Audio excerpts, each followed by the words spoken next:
राधे राधे दोस्तों, आपका स्वागत है हमारी नई कहानी में। कहानी शुरू होती है एक छोटे से गांव से, जहां मिट्टी के बर्तन बनाने का काम पूरे गांव की पहचान हुआ करता था। इस गांव में रामू कुम्हार नाम का एक व्यक्ति रहता था। रामू अपनी मेहनत और ईमानदारी के लिए जाना जाता था, लेकिन उसकी जिंदगी में असली चमत्कार उसकी पत्नी सुमन सुमन को पूरे गांव में उसकी चतुराई और समझदारी के लिए जाना जाता था। लोग मजाक में कहते थे कि सुमन के पास ऐसी बुद्धि है जो किसी भी समस्या का हल निकाल सकती है। एक बार की बात है, गांव के ठाकुर साहब, जो कि अपने घमंड और क्रूरता के लिए मशहूर थे, रामू के पास आए। उन्होंने रामू को एक बड़ा ऑर्डर दिया, 7 मिट्टी के दियों का, जिन्हें 2 दिन में बनाना था। रामू ने सिर झुकाकर हामी भर दी, लेकिन सुमन को अंदाजा था कि यह काम इतना आसान नहीं होगा। रामू रात दिन मेहनत करने लगा, लेकिन ठाकुर का नौकर बार बार आकर तंग करने लगा। सुमन ने एक चाल चली। उसने नौकर को अपने हाथों से बने कुछ ताजे पकवान खिलाए और धीरे धीरे उससे ठाकुर के इरादों के बारे में पता किया। नौकर ने बताया कि ठाकुर साहब बस रामू को फंसाना चाहते हैं। उन्हें पता था कि दिए समय पर नहीं बन पाएंगे और फिर वे रामू से बदला लेंगे। सुमन ने यह बात सुनते ही अपनी योजना बनाई। उसने रामू से कहा, तुम बस अपना काम करते रहो, बाकी सब मुझ पर छोड़ दो। उस रात सुमन ने गांव के बच्चों और महिलाओं को बुलाया और सबको मदद के लिए तैयार किया। सभी ने मिलकर दियों को बनाने का काम शुरू कर दिया। अगली सुबह ठाकुर का आदमी जब आया तो उसने देखा कि 35 दिए तो पहले ही तैयार हो चुके थे। वह चौंक गया। उसने सोचा कि रामू और सुमन को हराना इतना आसान नहीं होगा, लेकिन ठाकुर को यह बात बिल्कुल पसंद नहीं आई। उसने सोचा कि सुमन की चतुराई को खत्म करने का कोई और तरीका ढूंढना होगा। गांव के पास एक पुराना जंगल था, जो रहस्यमयी घटनाओं के लिए जाना जाता था। ठाकुर ने अफवाह फैलाई कि उस जंगल में एक खजाना छिपा है। जब ये बात सुमन और रामू तक पहुंची तो सुमन को शक हुआ। उसने रामू से कहा, यह ठाकुर की चाल हो सकती है, हमें सतर्क रहना होगा। लेकिन गांव के कुछ लालची लोग खजाने की तलाश में जंगल की ओर निकल पड़े। सुमन ने भी अपनी योजना बनाई। उसने रामू से कहा, अगर हमें इस खेल को जीतना है तो हमें ठाकुर से एक कदम आगे सोचना होगा। वह खुद जंगल की ओर चल पड़ी, लेकिन अकेले नहीं। उसने गांव के कुछ भरोसेमंद लोगों को अपने साथ लिया। जंगल में एक अजीब सी खामोशी थी। हर कदम पर ऐसा लगता था जैसे कोई देख रहा हो। सुमन ने एक पुराने मंदिर के पास जाकर कुछ निशान देखे जो जमीन पर खुदे हुए थे। उसने समझा कि यह ठाकुर का जाल हो सकता है। तभी अचानक एक जोरदार आवाज आई और ठाकुर के आदमी वहां प्रकट हो गए। सुमन ने अपनी चतुराई से उन आदमियों को उलझा दिया। उसने कहा, अगर तुमने मुझे और मेरे लोगों को परेशान किया तो मैं ये बात पूरे गांव में फैला दूंगी कि खजाना यहां नहीं है। ठाकुर के आदमियों ने डरकर पीछे हटने का नाटक किया, लेकिन वे चुपके से सुमन की हरकतों पर नजर रखने लगे। सुमन ने उस जगह का राज समझने के लिए रात वहीं रुकने का फैसला किया। जैसे ही रात गहरी हुई, उसने देखा कि ठाकुर और उसके आदमी खुद खजाने की तलाश में निकले हुए थे। लेकिन यह खजाना सुमन के लिए नहीं, बल्कि ठाकुर के अतीत का एक बड़ा रहस्य खोलने वाला था। सुमन ने देखा कि ठाकुर साहब के आदमी धीरे धीरे खजाने का पता लगाने के लिए जगह जगह खुदाई कर रहे थे। वह और उसके साथ के लोग भी चुपके से उनकी निगरानी करने लगे। अचानक एक पुरानी चट्टान के नीचे से कुछ चमकदार चीज झलकती हुई दिखाई दी। ठाकुर के आदमियों की आंखों में चमक आ गई और वे तेजी से खुदाई करने लगे। सुमन समझ गई कि कुछ बड़ा होने वाला है, लेकिन वह चुपचाप अपनी योजना के मुताबिक आगे बढ़ती रही। कुछ समय बाद ठाकुर के आदमियों ने पुरानी चट्टान को हटा दिया और एक गहरी गुफा का मुंह खुला। वहां एक पुराना खजाना था, जिसमें सोने चांदी के बर्तन और अनमोल रत्न थे। लेकिन जैसे ही ठाकुर ने खजाने को छुआ, अचानक गुफा में एक अजीब सी आवाज आई और धुआं फैलने लगा। सुमन की आंखों में डर की लहर दौड़ गई, लेकिन उसने खुद को संभालते हुए कहा, यह खजाना कोई साधारण खजाना नहीं है। गुफा के अंदर से एक पुरानी आवाज सुनाई दी, जिसे छुएगा वही इसका भागीदार बनेगा, लेकिन यह खजाना श्रापित है। ठाकुर के चेहरे पर एक डरावनी मुस्कान आ गई और उसने बगैर सोचे समझे खजाने को पूरी तरह से लूट लिया। लेकिन जैसे ही उसने खजाने का पहला बर्तन उठाया, गुफा की दीवारें झपकने लगीं और गहरी दरारें फैलने लगीं। सुमन ने ठाकुर से कहा, रुको, यह सब ठीक नहीं है। तुमने जो किया है इसका परिणाम तुम्हें भुगतना होगा। लेकिन ठाकुर अपनी हठधर्मी में था। और उसने सुमन की बातों को नजरअंदाज कर दिया। तभी अचानक गुफा के अंदर से एक विशाल राक्षस का रूप प्रकट हुआ। उसकी आंखें आग की तरह जल रही थीं और उसका चेहरा डरावना था। वह राक्षस गुर्राया, तुमने मेरी नींद को तोड़ा है, अब तुम सबका खात्मा तय है। सुमन ने तुरंत ठाकुर को चेतावनी दी, यह राक्षस उस खजाने के कारण जागा है, हमें उसे शांत करना होगा, नहीं तो हम सभी मारे जाएंगे। ठाकुर ने मजाक उड़ाते हुए कहा, तुम क्या जानोगी सुमन, मुझे डर नहीं लगता, मैं इसे हराकर इस खजाने को ले जाऊंगा। राक्षस ने एक जोरदार आवाज के साथ आक्रमण करना शुरू किया, लेकिन सुमन ने बिना समय गंवाए अपनी त्वरित सोच से एक उपाय निकाला। उसने पास के वृक्षों से कुछ जड़ी बूटियां तोड़ी और राक्षस के सामने फेंक दी। जड़ी बूटियां जलने लगीं और एक भयंकर आग की लपटें उठने लगीं। राक्षस चीखते हुए पीछे हटने लगा, लेकिन उसने सुमन को गंभीरता से लिया और अपनी सच्ची शक्ति का प्रदर्शन किया।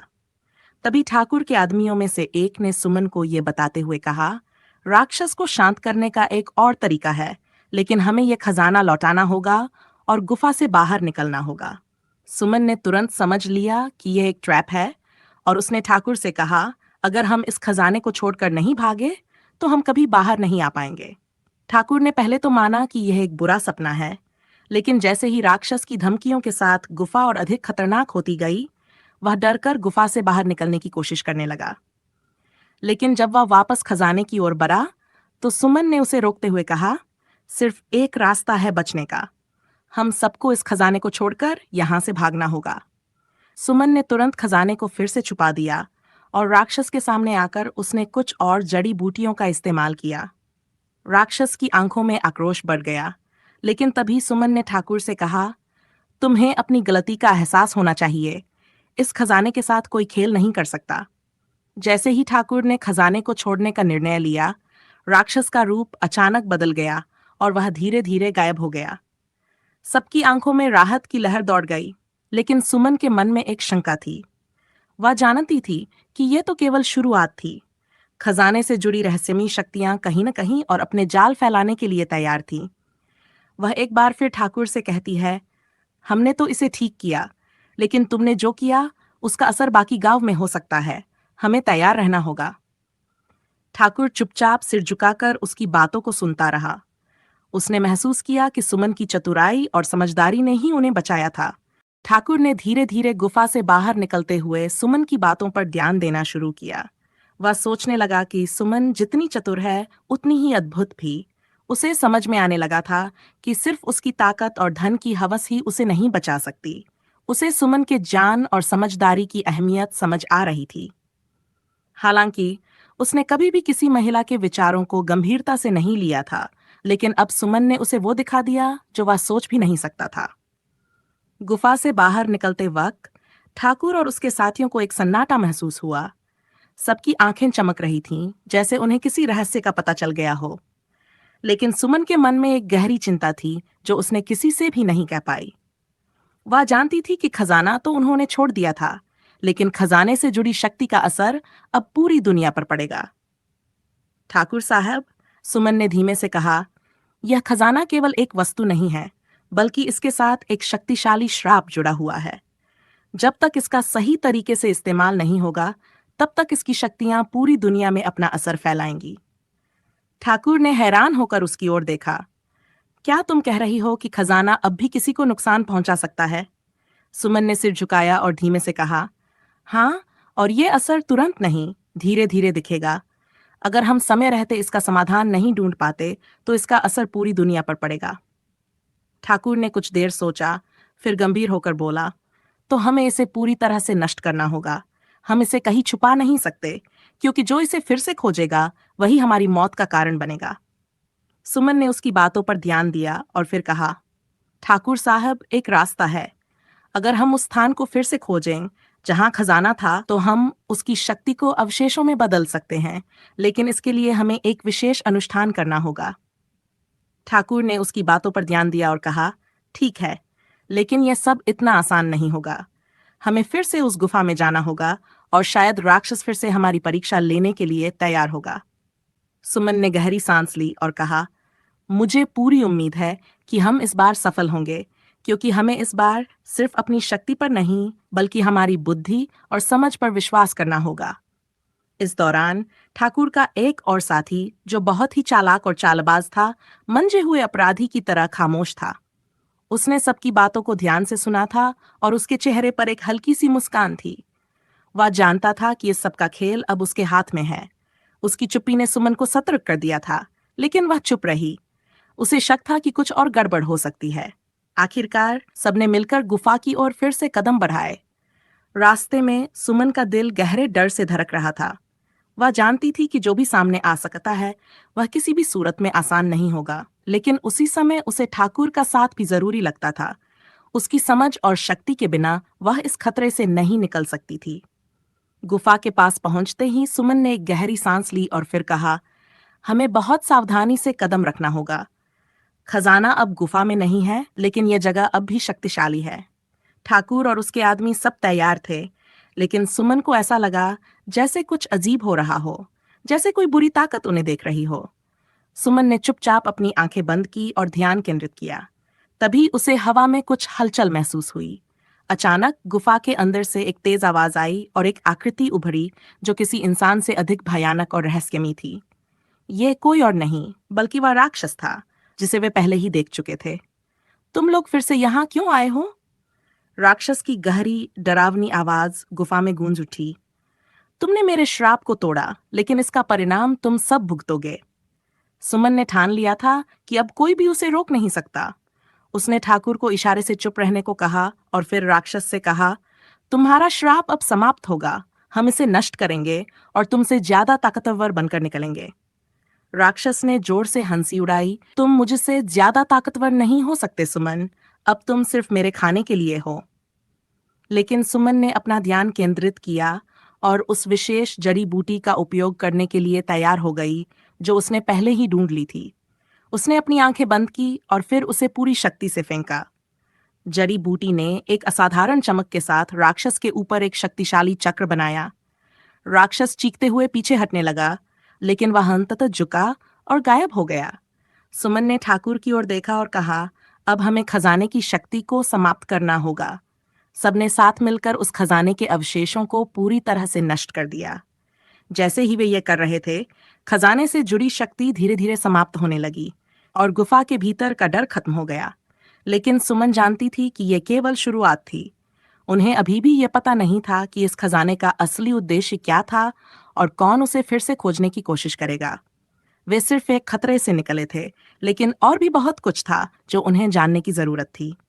सुमन, ठाकुर और बाकी लोग गुफा से बाहर निकलने के बाद गहरी सांस ले रहे थे। हालांकि राक्षस को उन्होंने हराया और खजाने के प्रभाव को समाप्त किया, लेकिन सुमन का मन भारी था। उसे समझ में आ रहा था कि यह केवल एक छोटी सी जीत थी। असली खतरे तो अभी सामने आने बाकी थे। सुमन ने ठंडी हवा को महसूस किया जो उनके चेहरे पर थपेड़े मार रही थी। ठाकुर के पास जाकर उसने कहा, यह तो केवल एक शुरुआत है। हमें अभी तक इस खजाने के असली उद्देश्य के बारे में कुछ नहीं पता, और मैं इस बात को लेकर चिंतित हूं कि अगर इसका असर किसी और पर पड़ गया तो। उसकी आवाज में हल्का सा डर था जो उसने खुद महसूस किया था, लेकिन किसी को नहीं दिखाना चाहती थी। ठाकुर ने उसकी बातों को समझते हुए उसकी पीठ थपथपाई और कहा, सुमन, तुम सही कह रही हो। हम केवल इस समय के खतरे से बाहर आए हैं, लेकिन जो रहस्य छिपे हैं वह शायद हमें फिर से तलाशने के लिए मजबूर करेंगे। हम सब एक टीम है और अब हमें इस लड़ाई को छोड़ने का कोई हक नहीं है।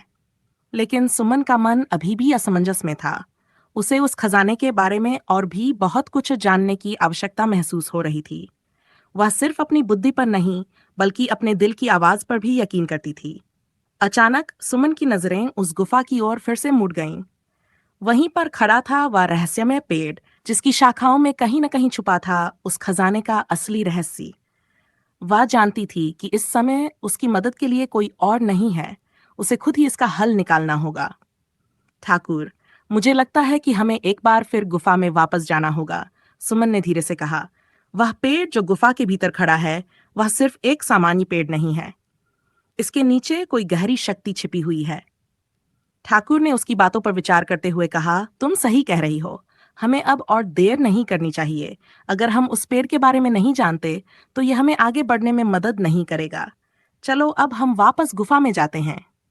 सुमन ने और ठाकुर ने सभी को इशारे से बताया कि वे गुफा में वापसी करेंगे। फिर सब लोग चुपचाप उस अंधेरी और डरावनी गुफा की ओर बढ़ने लगे।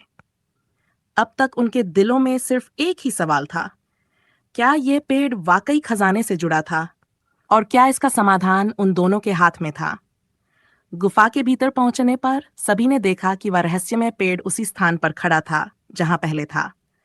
उसकी शाखाएं अजीब तरह से हिल रही थीं, जैसे कोई अदृश्य शक्ति इसे नियंत्रित कर रही हो। सुमन ने धीरे धीरे पेड़ के पास जाकर उसकी जड़ों को गौर से देखा। तभी उसे एक अजीब सी चमक दिखाई दी जो पेड़ की जड़ों के नीचे से निकल रही थी। सुमन ने तुरंत अपनी आंखों से आंसू पोंछे और सोचा, यह वह जगह है जहां रहस्य छिपा है। मैं समझ सकती हूँ कि यह वही शक्ति है जिसे हम पहले देख चुके हैं। यह वही खजाना है जो एक अदृश्य शक्ति के रूप में हमें खत्म करने की कोशिश कर रहा था। सुमन ने अपनी सारी ताकत जुटाई और वह जड़ों के नीचे झुक गई। उसने देखा कि वहां एक छोटा सा ताबीज दबा हुआ था। जब उसने उसे उठाया तो वह ताबीज अचानक चमकने लगा, जैसे उसकी भीतर की शक्ति जाग उठी हो।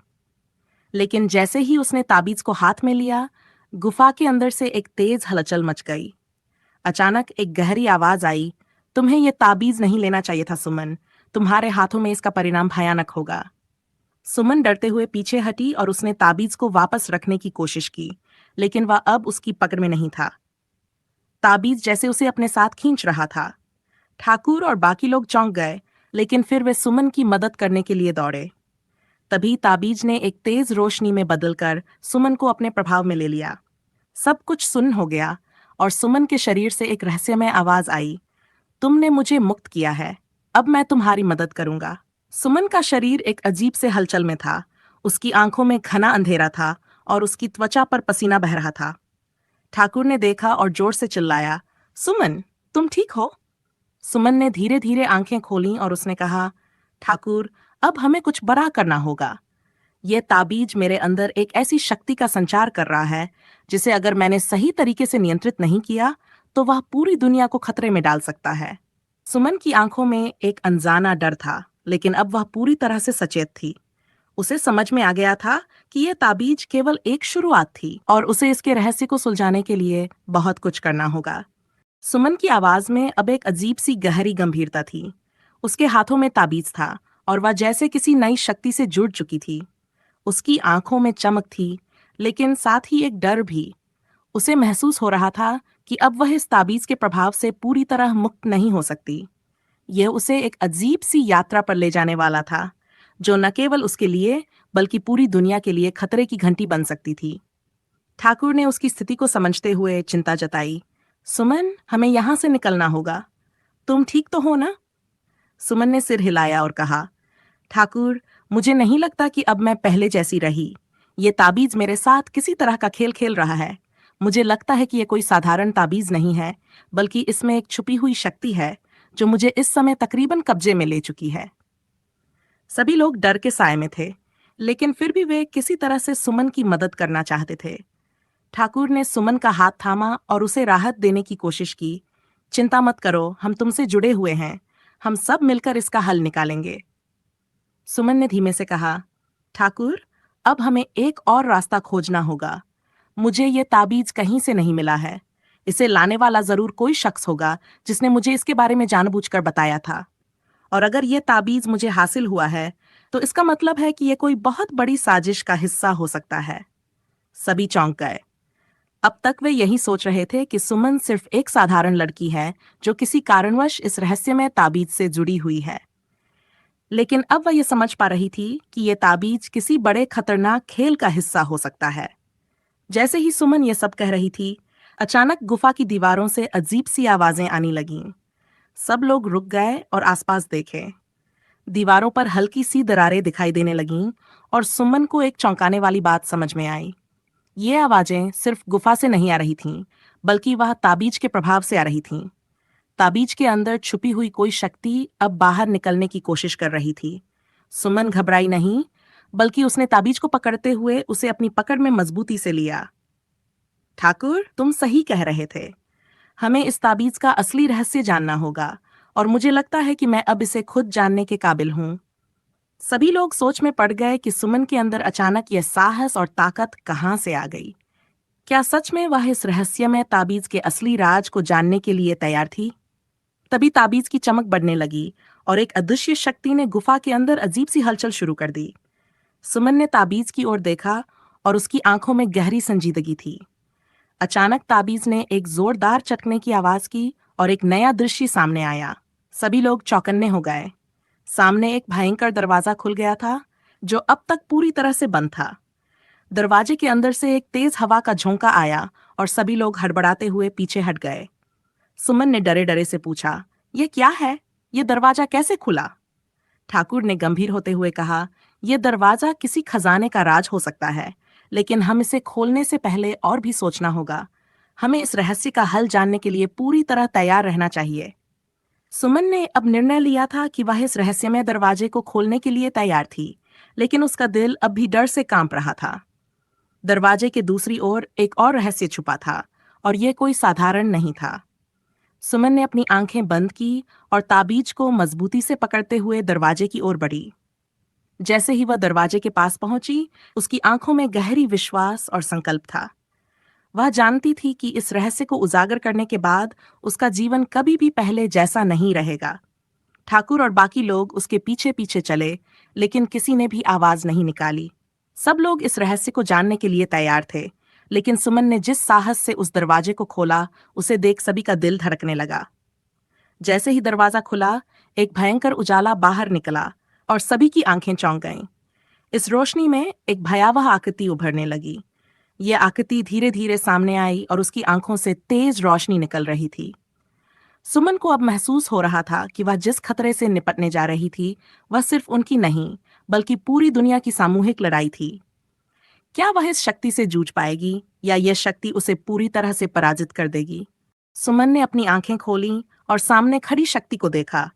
उसकी आंखों में अजीब सी चमक थी, जैसे वह पूरी दुनिया पर राज करना चाहती हो।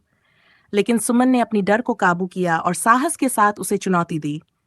उसने ताबीज को एक बार फिर अपने हाथों में लिया और उसे जोर से पकड़ा। ताबीज की रोशनी और तेज हो गई, जैसे वह किसी बड़े तूफान से टकराने वाली हो। तुम मुझे डरा नहीं सकती, सुमन ने आवाज में विश्वास भरते हुए कहा। उसकी आवाज में अब कोई डर नहीं था, सिर्फ ताकत और संकल्प था। तुमने जो भी किया है, अब उसका अंत होगा। सुनते ही उस शक्ति का रूप और तेज हो गया। वह धीरे धीरे सामने आकर सुमन के करीब आने लगी, लेकिन सुमन ने एक कदम आगे बढ़ाया और ताबीज को सामने किया। ताबीज की शक्ति ने एक बार फिर से तेज रोशनी छोड़ी और वह भयावह आकृति छिन्न भिन्न हो गई। एक बड़ी चीख के साथ वह आकृति गायब हो गई, जैसे वह पूरी तरह से नष्ट हो गई हो। सुमन ने राहत की सांस ली। उसने देखा कि उसके सामने खड़ा दरवाजा अब पूरी तरह से खुल चुका था और वहां एक सुंदर बाग दिखाई दे रहा था। बाग में तरह तरह के फूल खिले थे और हवा में शांति और सुख की महक थी। यह वह जगह थी जिसका इंतजार सुमन को बहुत समय से था। ठाकुर और बाकी लोग उसके पास पहुंचे और उन्होंने देखा कि सुमन ने अपनी ताकत और साहस से उस भयावह शक्ति को पराजित कर दिया था। सब लोग खुश थे और सुमन की बहादुरी को सराह रहे थे। सुमन ने मुस्कुराते हुए कहा, अब यह सब खत्म हो चुका है। वह शक्ति अब हमसे दूर जा चुकी है।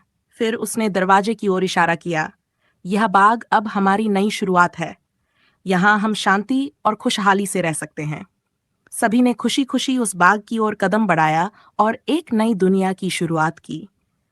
सुमन को अब पता चल चुका था कि उसने सिर्फ एक रहस्य नहीं सुलझाया था, बल्कि अपने अंदर की शक्ति को भी पहचान लिया था।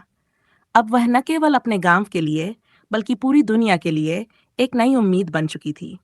कहानी आपको अच्छी लगी हो तो आप वीडियो को लाइक करके कमेंट में लाइक और दिल जरूर भेजें। बोलो जय सिया राम।